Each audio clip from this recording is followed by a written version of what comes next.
வணக்கம்.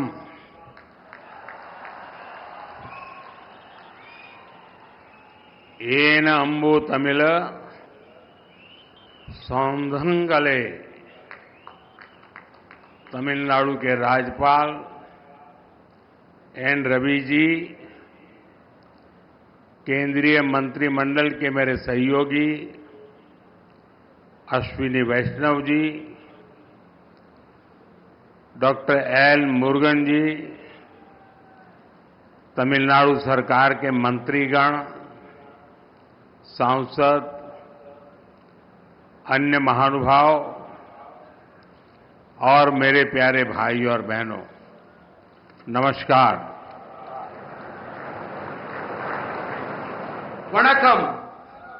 என் அன்பு தமிழ் சொந்தங்களே, தமிழ்நாட்டின் ஆளுநர் ஆர் என் ரவி அவர்களே, மத்திய அமைச்சரவையின் என் சகாக்களான அஸ்வினி வைஷ்ணவ் அவர்களே, டாக்டர் எல் முருகன் அவர்களே, தமிழ்நாடு அரசின் அமைச்சர் பெருமக்களே, நாடாளுமன்ற உறுப்பினர்களே, சான்றோர்களே, பெரியோர்களே, என் நெஞ்சுக்கினிய அன்பு சகோதர சகோதரிகளே, வணக்கம். साथियों, आज रामनवमी का पावन पर्व है. अब से कुछ समय पूर्व अयोध्या में भव्य राम मंदिर में रामलला का सूर्य की किरणों ने भव्य तिलक किया है. भगवान श्री राम का जीवन, उनके राज्य से मिलने वाली सुशासन की प्रेरणा राष्ट्र निर्माण का बड़ा आधार है. और आज रामनवमी है. मेरे साथ बोलिए, जय श्री राम, जय श्री राम, जय श्री राम. நண்பர்களே, இன்று புனிதமான ஸ்ரீ ராம நவமி நன்னாள். சில காலம் முன்பாகத்தான் அயோத்தியிலே பிரம்மாண்டமான ராமர் ஆலயத்திலே ராம்லலாவுடைய திருவதனத்தின் மீது சூரியனின் கதிர்கள் அற்புதமான திலகத்தை பொழிந்தன. பகவான் ஸ்ரீ ராமனின் வாழ்க்கை, அவருடைய ஆட்சியிலிருந்து கிடைக்கக்கூடிய நல்லாளுகை குறித்த உத்வேகமாகியன தேசத்தை நிர்மாணிப்பதில் பெரிய ஆதாரமாக இருக்கின்றன. இன்று ராம நவமியாக இருப்பதால் என்னுடன் அனைவரும் முழங்குங்கள், जय श्री राम. तमिलनाडु के संगम कालीन साहित्य में भी श्री राम के बारे में कहा गया है. मैं रामेश्वरम की इस पवित्र धरती से समस्त देशवासियों को रामनवमी की हार्दिक शुभकामनाएं देता हूं.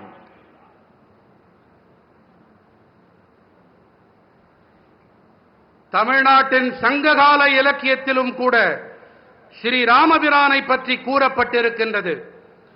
நான் ராமேஸ்வரத்தின் இந்த பவித்திரமான பூமியிலே நாட்டு மக்கள் அனைவருக்கும் ஸ்ரீ ராம நவமியை ஒட்டி என் இதயபூர்வமான நல்வாழ்த்துக்களை தெரிவித்துக் கொள்ளுகிறேன். Friends, I feel blessed that I could pray at the Ramanath Swami temple today. On this special day, I got the opportunity to hand over development project worth 8,300 crore rupees. These rail and road projects will boost connectivity in Tamil Nadu. I congratulate my brothers and sisters in Tamil Nadu for these projects. நண்பர்களே, ராமநாத சுவாமி ஆலயத்தில் இன்று வழிபட்ட போது ஆசிகள் நிரம்ப பெற்றவனாய் நான் உணர்ந்தேன். இந்த விசேஷமான நாளன்று 8300 கோடி ரூபாய் மதிப்பிலான நலத்திட்டங்களை அர்ப்பணிக்கும் வாய்ப்பு எனக்கு கிடைத்தது. இந்த ரயில் மற்றும் சாலை திட்டங்கள் தமிழ்நாட்டிலே இணைப்பு திறனை வலுப்படுத்தும். இந்த திட்டங்களின் பொருட்டு தமிழ்நாட்டின் என் சகோதர சகோதரிகளுக்கு நான் என் வாழ்த்துக்களை தெரிவித்துக் கொள்ளுகிறேன். Friends, this is the land of Bharat Ratna Dr. Kalam. His life showed us that science and spirituality complement each other. Similarly, the new Pamban Bridge to Rameswaram brings technology and tradition together.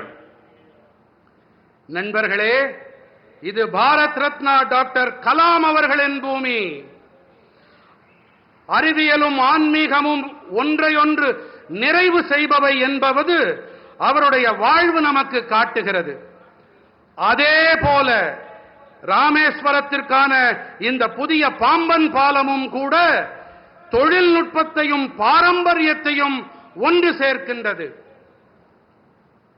A town that is thousands of years old is being connected by a 21st century engineering wonder.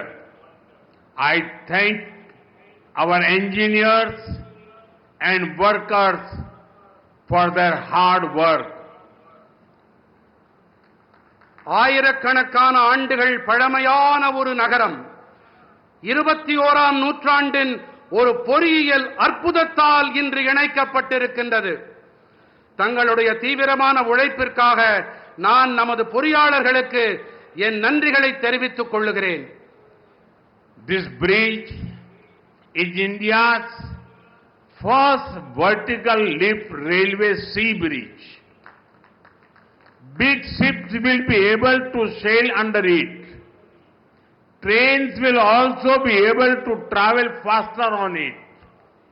I just flagged off a new train service and also a ship a short while ago.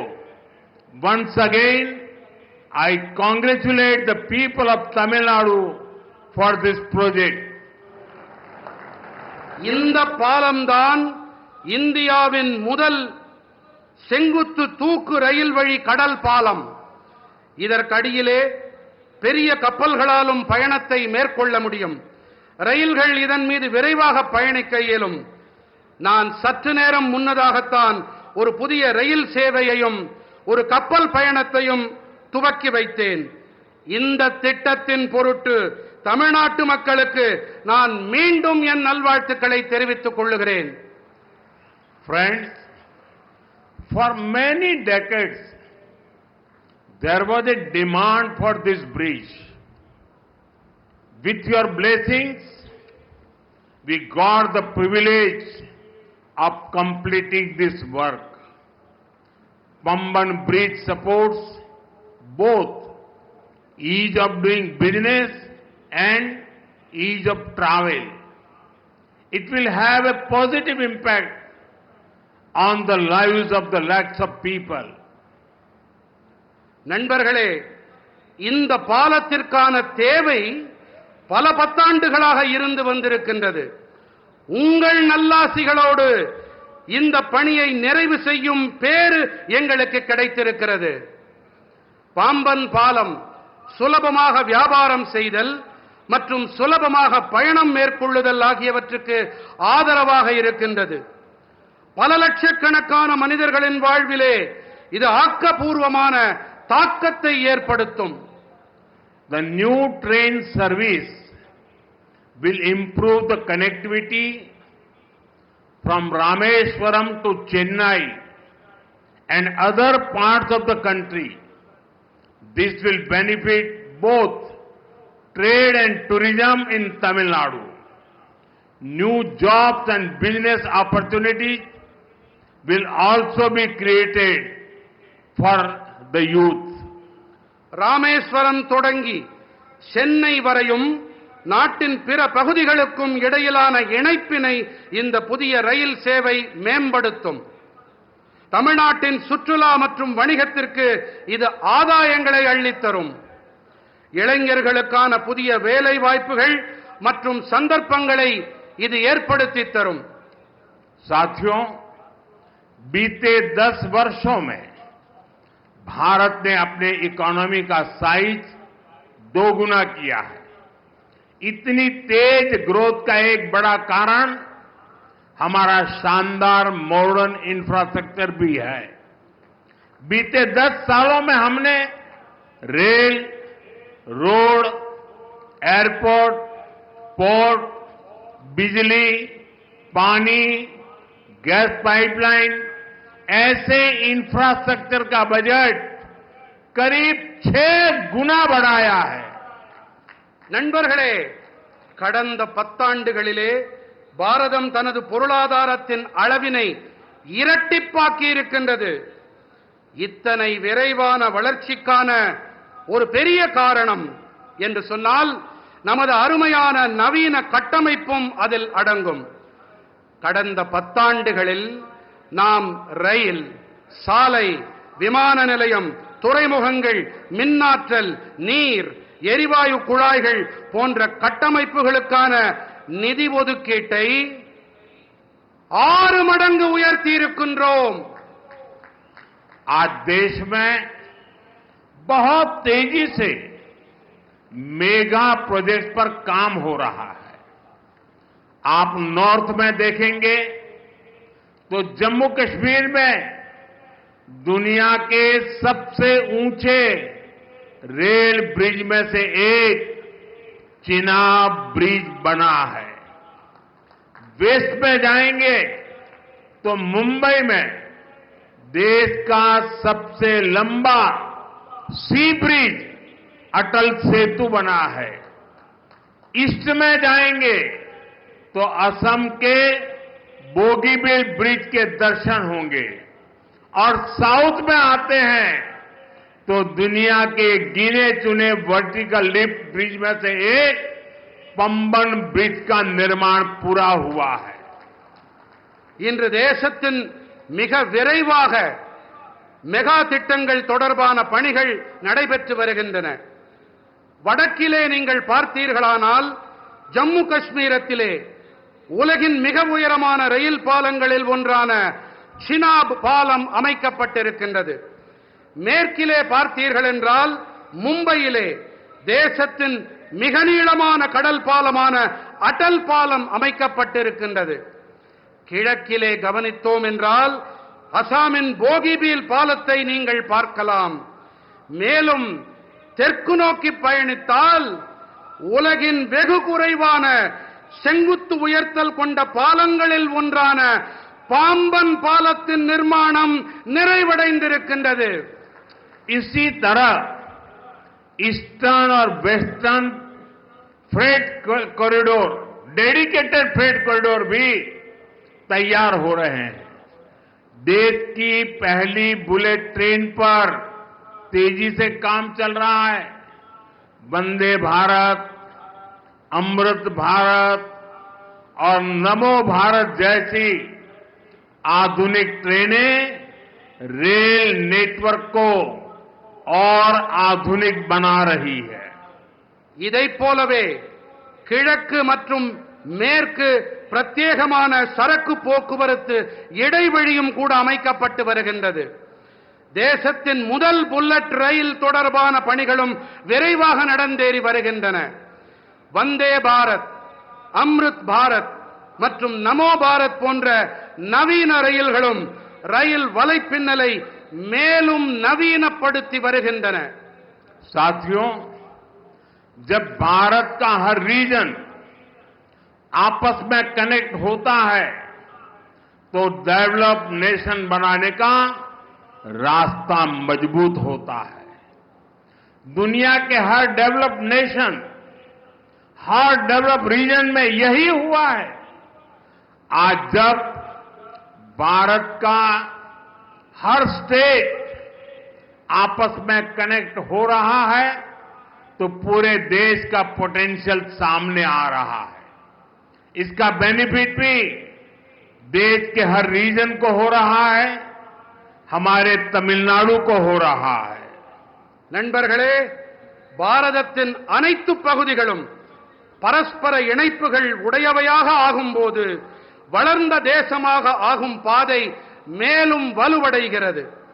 உலகின் அனைத்து வளர்ச்சியடைந்த நாடுகளில் வளர்ச்சிக்கான காரணம் இதுதான். இன்று பாரதத்தின் அனைத்து மாநிலங்களும் ஒன்றோடு ஒன்று இணைக்கப்படும் போது தேசத்தின் ஒட்டுமொத்த சாத்தியங்களும் வெளிப்படுத்தப்படுகின்றன. இவற்றின் ஆதாயங்களும் கூட தேசத்தின் அனைத்து பகுதிகளுக்கும் கிடைக்கின்றன. நமது தமிழ்நாட்டிற்கும் கிடைத்து வருகின்றது. साथियों, विकसित भारत के सफर में तमिलनाडु का बहुत बड़ा रोल है। मैं मानता हूं, तमिलनाडु का सामर्थ्य जितना ज्यादा बढ़ेगा, भारत की ग्रोथ उतनी ही तेज होगी।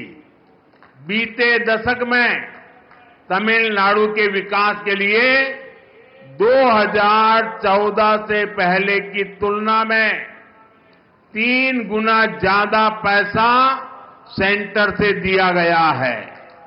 जब इंडी अलायंस की सरकार थी, डीएमके उस सरकार में विराजमान थी, तब जितना पैसा मिला उससे 3 गुना मोदी सरकार ने दिया है।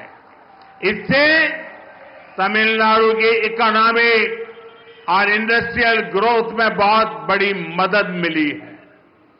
நண்பர்களே, வளர்ச்சியடைந்த பாரதம் நோக்கிய பயணத்தில் தமிழ்நாட்டிற்கென மிகப்பெரிய பங்கு இருக்கின்றது.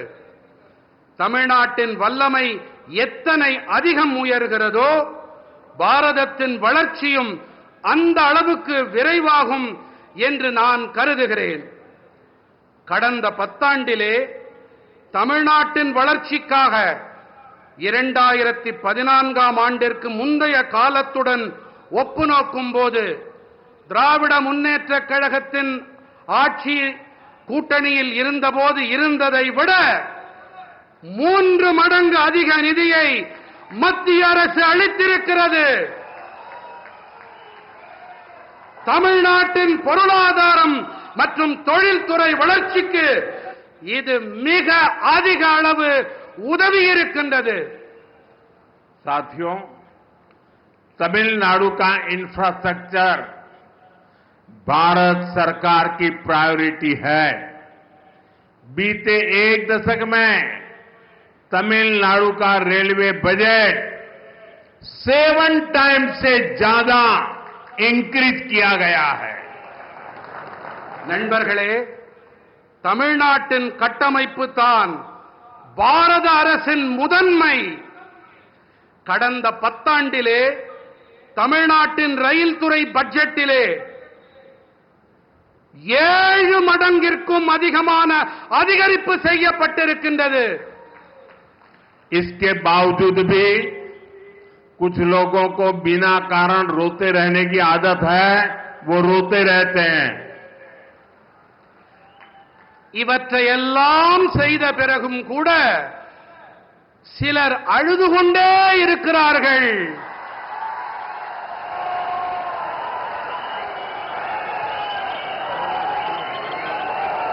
அவர்களால் அழ மட்டுமே முடியும். அவர்கள் அழுதுவிட்டு போகட்டும். 2014 से पहले रेल प्रोजेक्ट्स के लिए हर साल सिर्फ ओनली 900 करोड़ रुपीस ही मिलते थे। और आपको पता है, उस समय इंडी अलायंस के मुख्य कर्ता धर्ता कौन थे, ये आपको पता है। इस वर्ष तमिलनाडु का रेल बजट 6,000 करोड़ रुपए से ज्यादा है।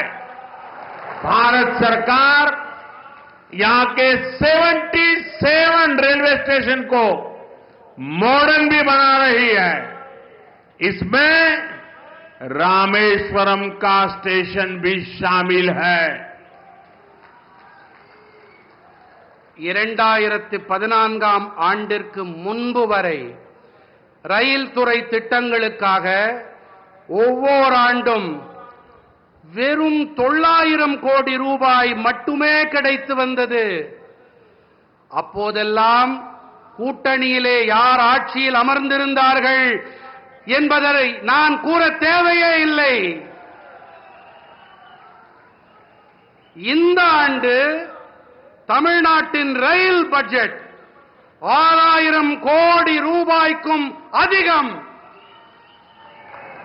பாரத அரசு தமிழ்நாட்டில் இருக்கும் 77 ரயில் நிலையங்களையும் நவீனப்படுத்தும் பணிகளில் ஈடுபட்டு வருகின்றது. இதிலே ராமேஸ்வரம் ரயில் நிலையமும் இடம் பெற்றிருக்கின்றது. साथियों, लास्ट 10 इयर्स में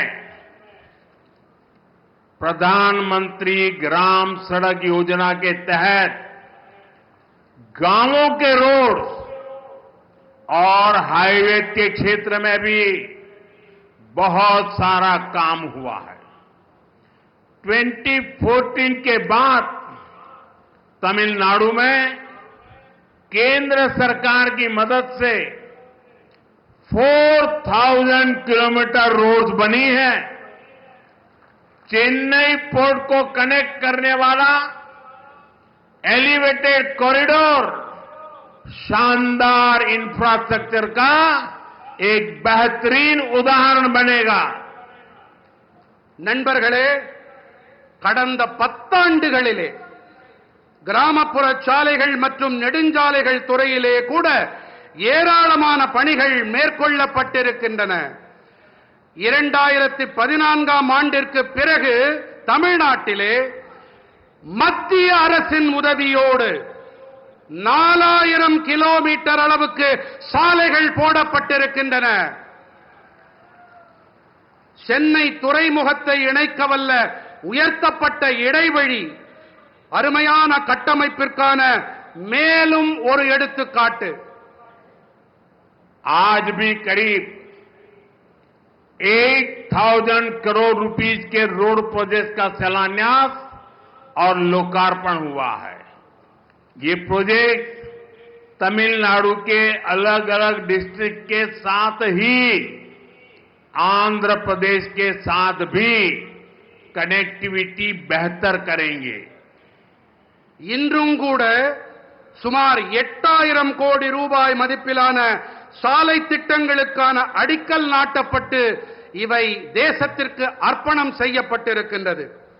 இந்த திட்டங்கள் தமிழ்நாட்டின் பல்வேறு மாவட்டங்களோடு மட்டுமல்லாமல் ஆந்திர பிரதேசத்துடனான இணைப்பையும் மேம்படுத்தும். साथियों, चेन्नई मेट्रो जैसा मॉडर्न पब्लिक ट्रांसपोर्ट भी तमिलनाडु में ईज ऑफ ट्रैवल को बढ़ा रहा है. हमें याद रखना है, जब इतने सारे इंफ्रास्ट्रक्चर का काम होता है तो इससे हर सेक्टर में नई जॉब भी क्रिएट होती है. मेरे नौजवानों को रोजगार के नए अवसर मिलते हैं. நண்பர்களே, சென்னை மெட்ரோ போன்ற நவீன பொதுமக்கள் போக்குவரத்து வசதியும் கூட தமிழ்நாட்டிலே சுலபமான பயணம் மேற்கொள்ளுதலை மேம்படுத்துகிறது. இத்தனை பெரிய அளவில் கட்டமைப்புகள் தொடர்பான பணிகள் நடைபெற்று வரும் வேளையிலே இவற்றின் அனைத்து துறைகளிலும் புதிய வேலை வாய்ப்புகளும் உருவாக்கப்பட்டு வருகின்றன. என்னுடைய இளைஞர்களுக்கு வேலை வாய்ப்புகள் ஏற்படுத்தப்படுகின்றன என்பதை நாம் நினைவில் கொள்ள வேண்டும், மறந்துவிடக் கூடாது. साथियों, बीते दशक में भारत ने सोशल इंफ्रास्ट्रक्चर पर भी रिकॉर्ड निवेश किया है.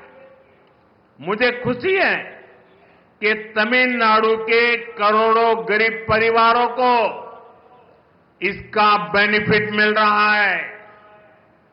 बीते 10 साल में 4 करोड़ से ज्यादा पक्के घर देश भर के गरीब परिवारों को मिले हैं और इसमें पीएम आवास योजना के तहत 12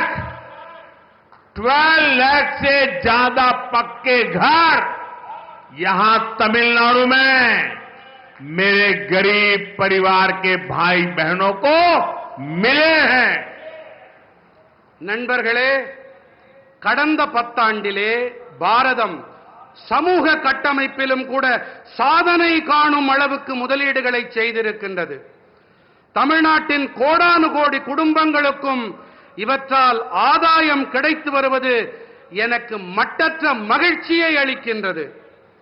கடந்த 10 ஆண்டிலே 4 கோடிக்கும் அதிகமானோருக்கு கான்கிரீட் வீடுகள் தேசமெங்கும் இருக்கும் ஏழை குடும்பங்களுக்கு கிடைத்திருக்கின்றது.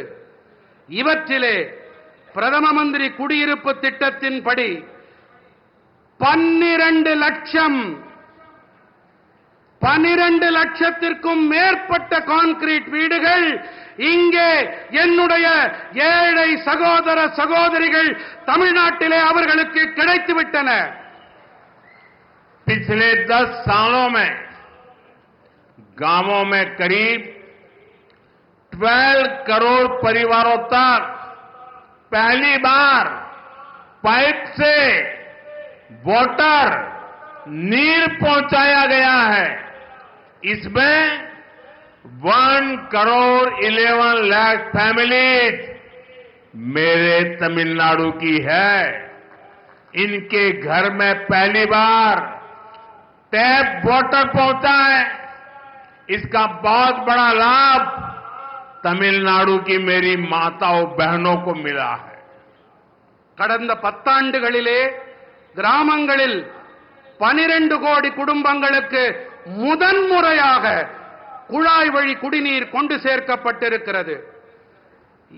இவற்றிலே 1 கோடி 11 லட்சம் குடும்பங்கள் தமிழ்நாட்டைச் சேர்ந்தவை.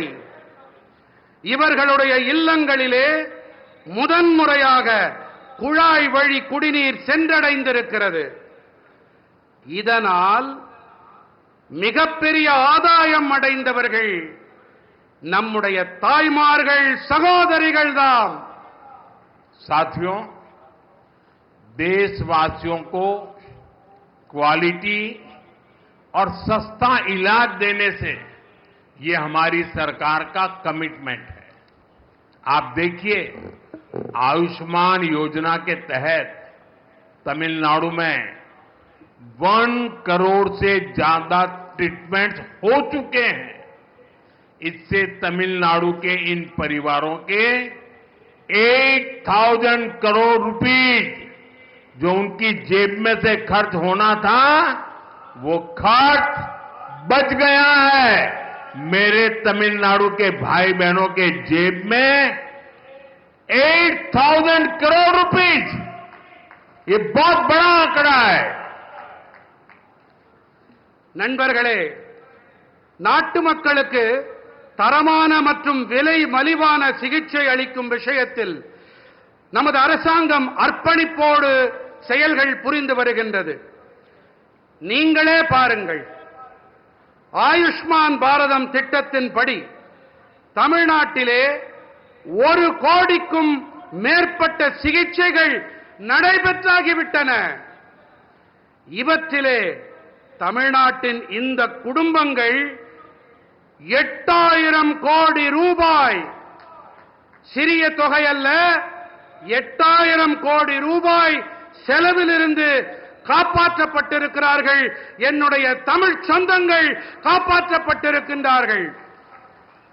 तमिलनाडु में 1400 से अधिक जन औषधि केंद्र हैं. ये मैं सिर्फ तमिलनाडु का बताता हूं.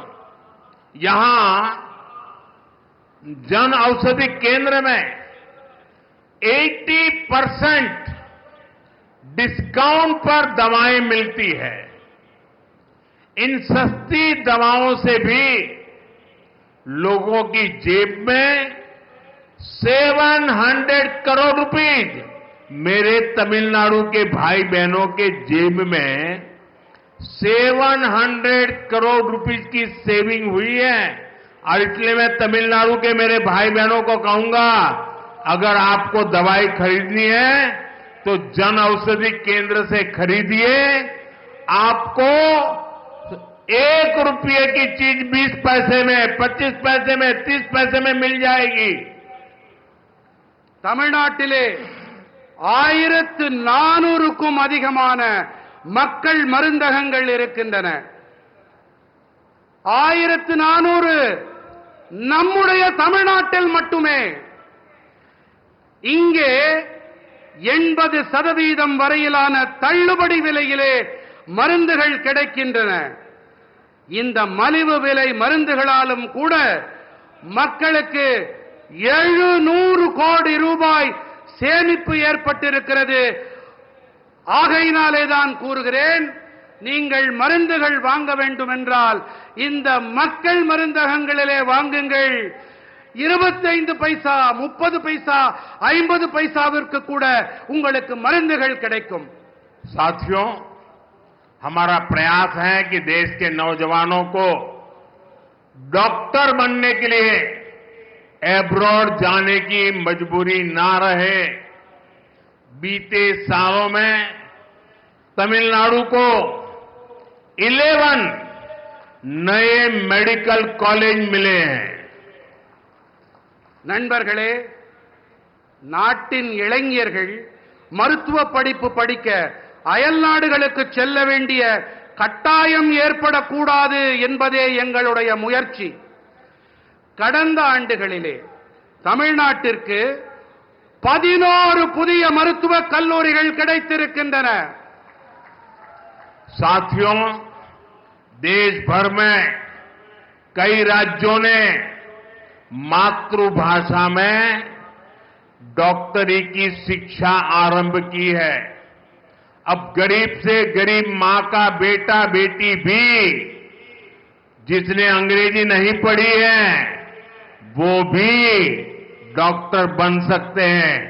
मैं भी तमिलनाडु सरकार से आग्रह करूंगा कि वे तमिल भाषा में डॉक्टरी के कोर्सेज चालू करें ताकि गरीब मां के बेटे बेटी भी डॉक्टर बन सके.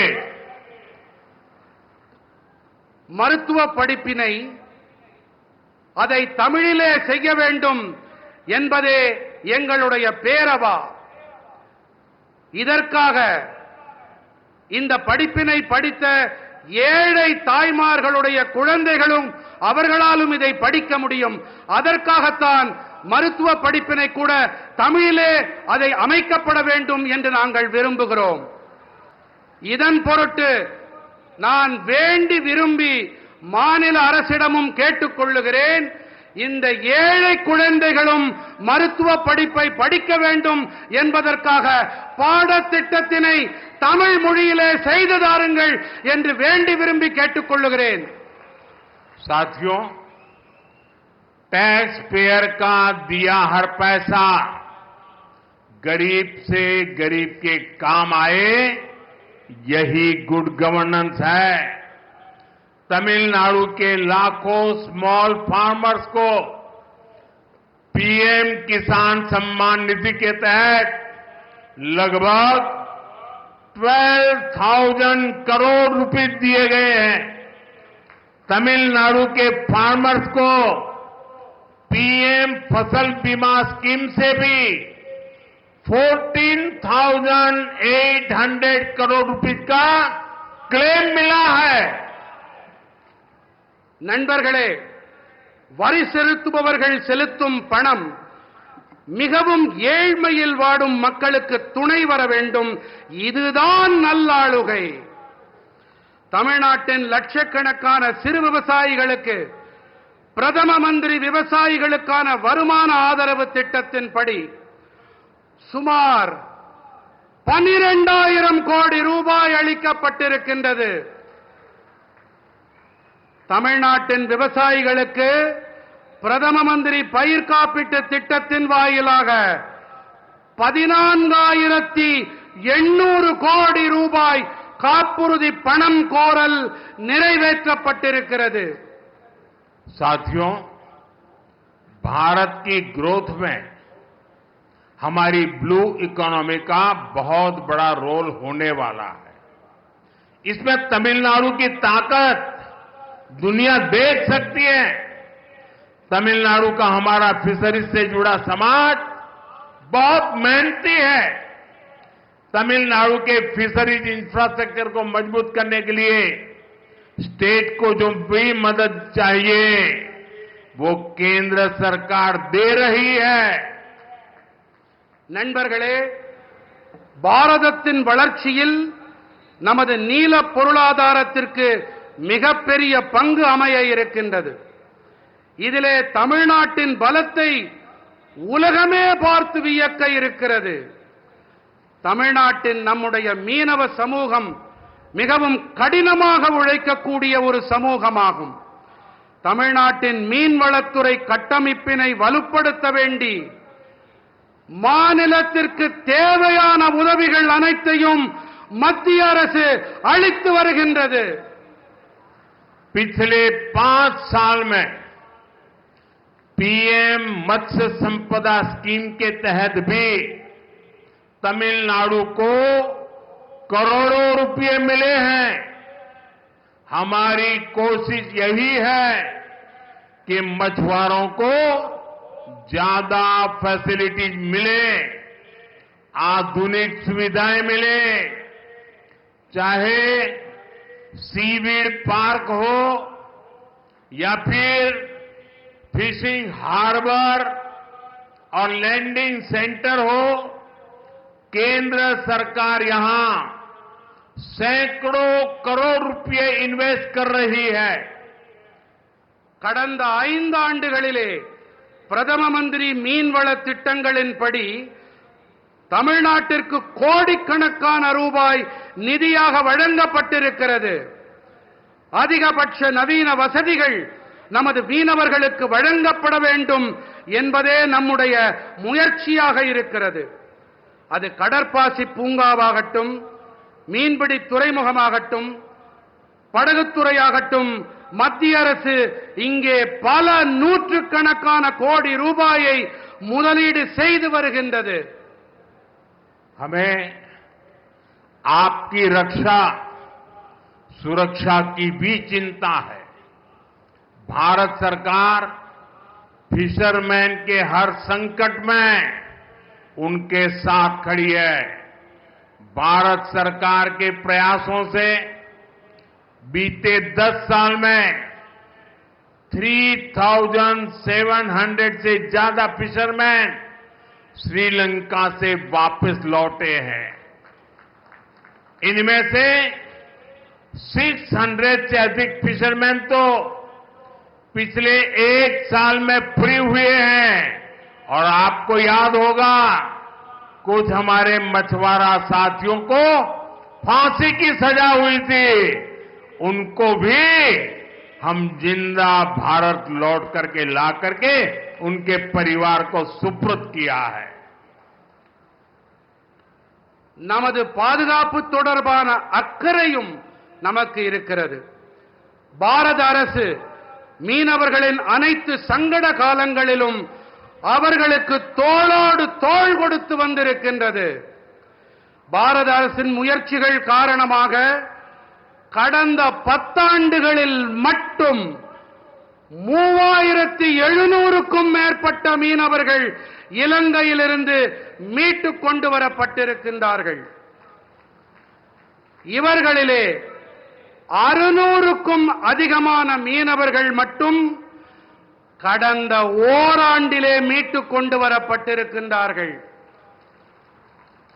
உங்களுக்கெல்லாம் நன்கு நினைவிருக்கலாம், சில காலம் முன்பாக தூக்கு மேடையை முத்தமிட அவர்கள் போடப்பட வேண்டிய அந்த காலகட்டத்தில் நம்முடைய மீனவர்களை இலங்கையிலிருந்து நம்முடைய மத்திய அரசு மீட்டுக் கொண்டு வந்திருக்கிறது.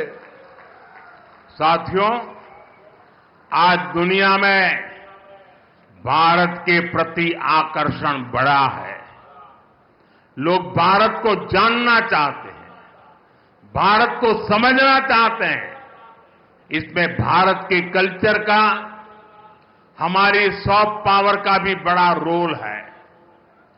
तमिल लैंग्वेज और हेरिटेज दुनिया के कोने कोने तक पहुंचे, इसके लिए भी सरकार लगातार कोशिश कर रही है। நண்பர்களே, இன்று உலகில் பாரதம் அனைவரையும் ஈர்க்கும் மையமாக மாறியிருக்கிறது. மக்கள் பாரதம் பற்றி தெரிந்து கொள்ள ஆசைப்படுகிறார்கள், புரிந்து கொள்ள விழைகிறார்கள். இதிலே பாரதத்தின் கலாச்சாரம், நம்முடைய மென் சக்திக்கு மிகப்பெரிய பங்கு இருக்கின்றது. தமிழ் மொழி மற்றும் மரபு உலகின் அனைத்து இடங்களுக்கும் சென்று சேர வேண்டும். இதற்காக அரசாங்கம் தொடர்ந்து முயற்சிகளை மேற்கொண்டு வருகின்றது. मैं तो कभी कभी हैरान हो जाता हूं, तमिलनाडु के कुछ नेताओं की चिट्ठियां जब मेरे पास आती है, कभी भी कोई नेता तमिल भाषी में सिग्नेचर नहीं करता है। अरे तमिल का गौरव हो, मैं सबसे कहूंगा कम से कम तमिल भाषा में अपनी सिग्नेचर तो करो। வழக்கமாக எனக்கு தமிழ்நாட்டிலிருந்து சில தலைவர்கள் கடிதங்கள் எழுதுவதுண்டு, மடல்கள் எழுதுவதுண்டு. அந்த கடிதங்களிலே எனக்கு மிகப்பெரிய ஆச்சரியத்தை ஏற்படுத்தக்கூடிய விஷயம் என்னவென்றால், கடிதம் என்னமோ ஆங்கிலத்திலே இருக்கிறது, ஆனால் கையெழுத்தும் ஆங்கிலத்திலேயே இருக்கிறது. குறைந்தபட்சம் கையெழுத்தையாவது தமிழ் மொழியிலே போடக்கூடாதா என்று நான் வியப்பதுண்டு. मैं मानता हूं कि 21st सेंचुरी में इस ग्रेट ट्रेडिशन को हमें और आगे ले जाना है। मुझे विश्वास है कि रामेश्वरम और तमिलनाडु की ये धरती हमें ऐसे ही निरंतर नई ऊर्जा देती रहेगी, नई प्रेरणा देती रहेगी. நண்பர்களே, இந்த 21ஆம் நூற்றாண்டில் நாம் இந்த மகத்தான பாரம்பரியத்தை மேலும் முன்னெடுத்து செல்ல வேண்டும் என்பதே என் உறுதியான கருத்து. ராமேஸ்வரம் மற்றும் தமிழ்நாட்டின் இந்த மண் இன்று போல என்றும் தொடர்ந்து புதிய சக்தியை அளித்து வரும், புதிய உள்ளெழுச்சியை அளித்து வரும் என்பதில் எனக்கு எள்ளளவும் ஐயமில்லை. और आज भी देखिए कितना सुभग संयोग है, रामनवमी का पवित्र दिवस है, रामेश्वरम की धरती है, और यहां पर जिस पन्नम बीच का आज उद्घाटन हुआ, 100 साल पहले जो पुराना ब्रिज था उसको बनाने वाला व्यक्ति गुजरात में जन्म लिया था, और आज 100 साल के बाद उसका नया ब्रिज बनाने का उद्घाटन करने का बाद भी उस व्यक्ति को मिला है जो भी गुजरात में पैदा हुआ है. நண்பர்களே, இன்று மிகவும் பவித்திரமான புனிதமான ஒரு நன்னாள். உங்களுக்கு எல்லாம் தெரியும், ராமநவமி. இங்கே இந்த பவித்திரமான இடத்திலே நாம் பாம்பன் பாலத்தை சில காலம் முன்பாகத்தான் அதை துவக்கி வைத்தோம். ஒரு ஆச்சரியமான தற்செயல் நிகழ்வு என்றுதான் சொல்ல வேண்டும். 100 ஆண்டுகளுக்கு முன்பாக இந்த பாம்பன் இடத்திலே பாலத்தை கட்டியவர் யார் தெரியுமா? அவர் ஒரு குஜராத்தி. இதில் தற்செயல் நிகழ்வு என்னவென்றால், 100 ஆண்டுகளுக்கு பிறகு இதே பாம்பனில் இங்கு ஒரு பாலத்தை திறந்து வைப்பதும் அதே குஜராத்தில் பிறந்த நான். साथियों, आज जब रामनवमी है, रामेश्वर की पवित्र भूमि है, तब मेरे लिए कुछ भावुक पल भी है. आज भारतीय जनता पार्टी का स्थापना दिवस है.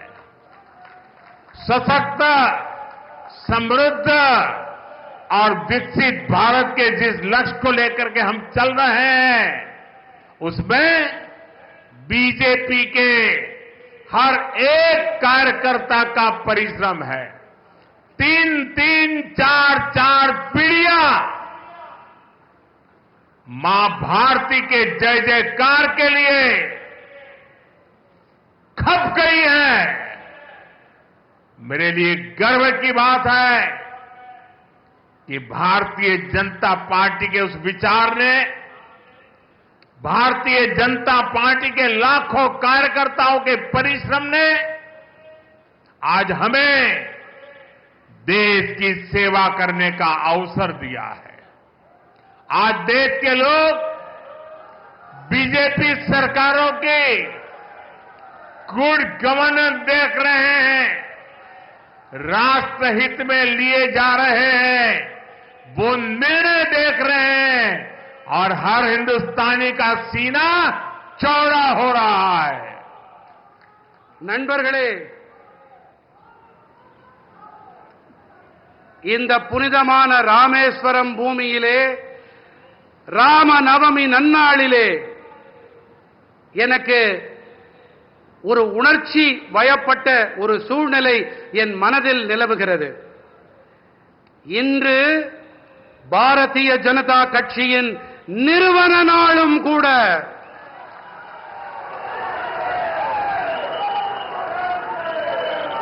சக்தி படைத்த, தன்னிறைவு கொண்ட, வளர்ச்சியடைந்த பாரதம் என்ற லட்சியத்தை மனதிலே தாங்கி நாம் பயணித்துக் கொண்டிருக்கிறோம்.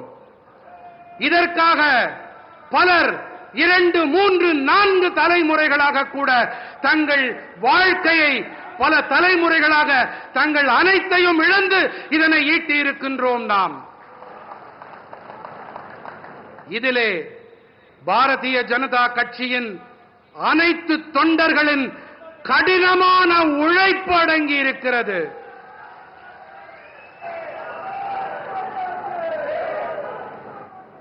ஆகையினால்தான் இன்று நாட்டு மக்களுக்கு நல்லாட்சி வழங்கக்கூடிய ஒரு சந்தர்ப்பத்தை இந்த தேசத்து மக்கள் நமக்கு அளித்திருக்கின்றார்கள்.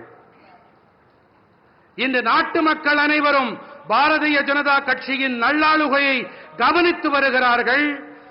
தேசத்தின் நலன்களின் பொருட்டு மேற்கொள்ளப்பட்டு வரும் தீர்மானங்களை உற்று நோக்கிக் கொண்டிருக்கின்றார்கள்.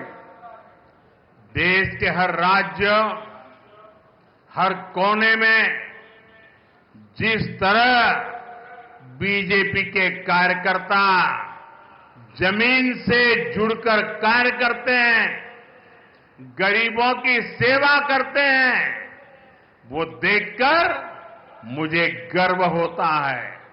मैं भारतीय जनता पार्टी के करोड़ों कार्यकर्ताओं का आभार व्यक्त करता हूं. मैं उन्हें अपनी शुभकामनाएं देता हूं. தேசத்தின் அனைத்து மாநிலங்கள், அனைத்து மூலைகளிலும் பாரதிய ஜனதா கட்சியின் தொண்டர்கள் கள அளவிலே மக்களோடு இணைந்து ஏழைகளுக்கு சேவையாற்றி வருகின்றார்கள் என்பதை பார்த்து எனக்கு பேருவகையாக, பெருமிதமாக இருக்கின்றது. நான் பாரதிய ஜனதா கட்சியின் கோடிக்கணக்கான தொண்டர்களுக்கு என்னுடைய நன்றிகளை சமர்ப்பிக்கின்றேன்.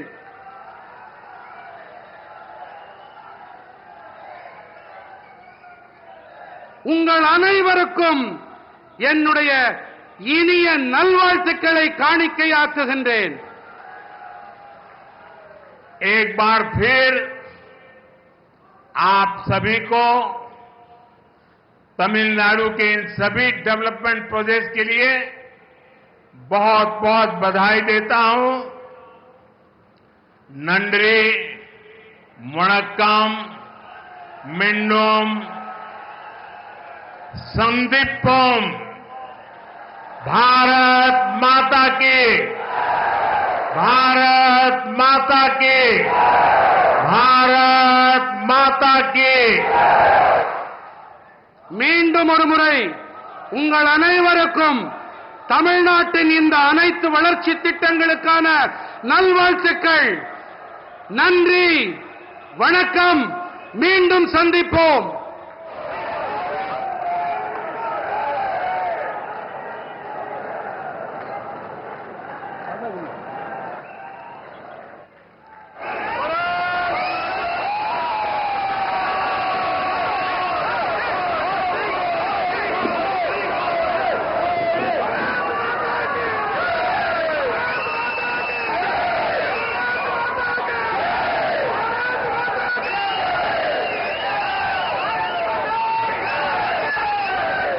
बहुत धन्यवाद माननीय प्रधानमंत्री जी। आपके प्रेरणादायी संबोधन के लिए हम सभी आपके आभारी हैं।